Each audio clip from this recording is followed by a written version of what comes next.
playing. He's been a bit out of form, if I can say. This might be a good way to change that momentum. And here we see that Magnus, he is facing off his first opponent. I always react to these icons that we get. This is one of the more original ones. Let's see what kind of opening is Magnus choosing here.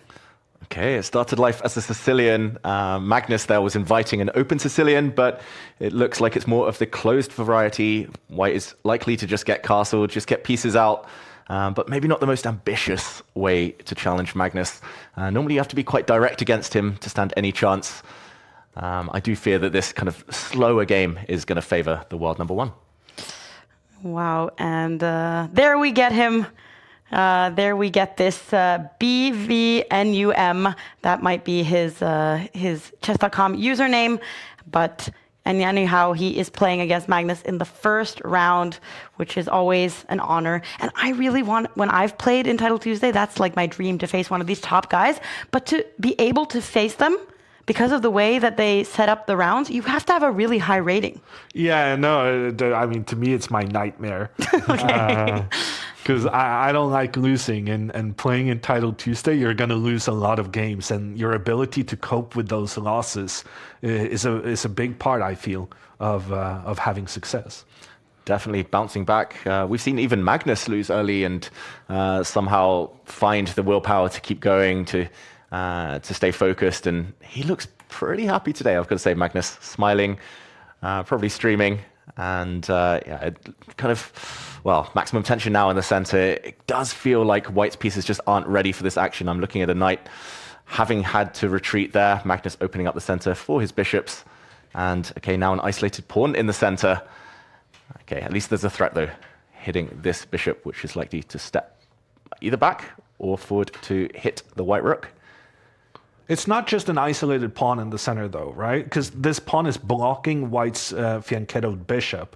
And if you look at Magnus's bishop, fianchettoed on the long diagonal in comparison, it's just a world of difference. Yeah, and beautiful outpost in front of the isolated pawn that any of the black pieces could later occupy.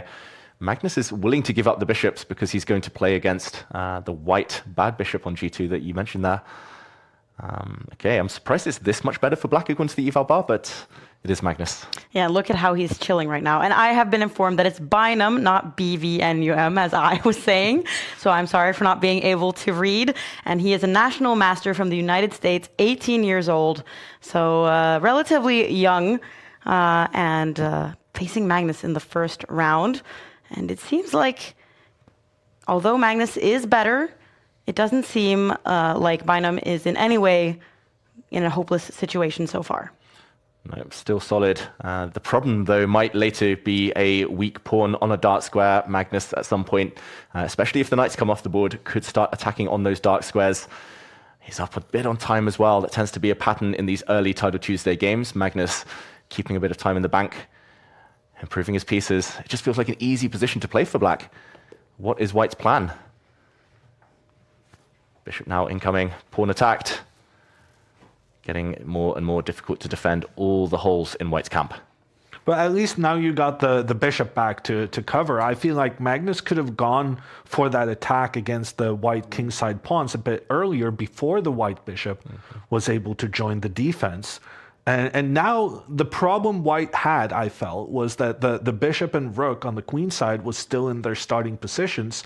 Now the pieces are actually coming out. And even though Magnus is better because of the superior pawn formation, I don't think it's that much. Yeah, still needs the plan to break through. Magnus is happy. Maybe we can check out what he's saying to himself here. Some potential play over here.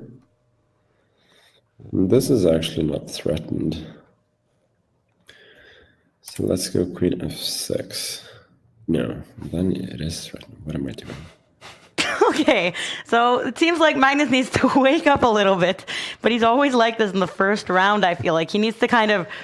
So now he's protecting a pawn after declaring that it wasn't threatened.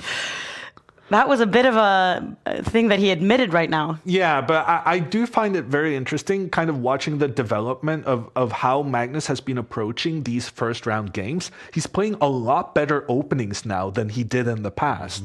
Previously, he would play some really dubious stuff and kind of being like, I'm a better player, I'm going to win anyway. But now he's playing the Sicilian, he's getting his pieces out, he's controlling the center, and I feel like a couple of times he has actually given away points in the first 2-3 rounds, and I think that has affected his approach. That's partly our fault here at Take. We run an opening poll telling him he has to play certain openings, knight a3 on move 1, and the hippopotamus, the cow opening, all these things. So we've stopped doing that, and yeah, maybe no coincidence that the results have picked up.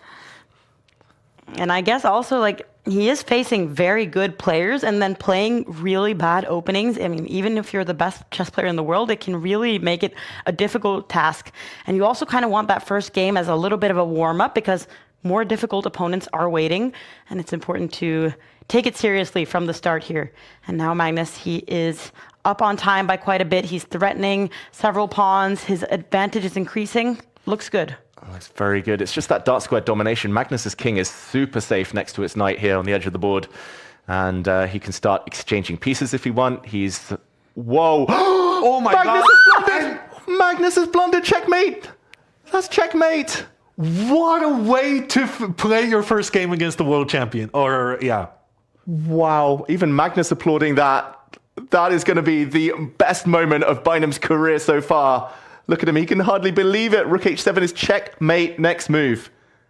That came out of no... You were just saying how safe the king was, and I was agreeing with you. That was so hidden, and he saw it immediately.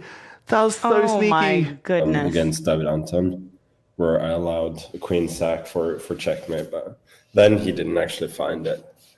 But now it was found, and yeah, it just goes to show that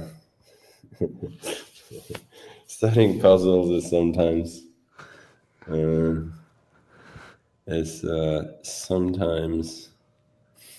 good thing. Yeah, Magnus the other week, he was saying that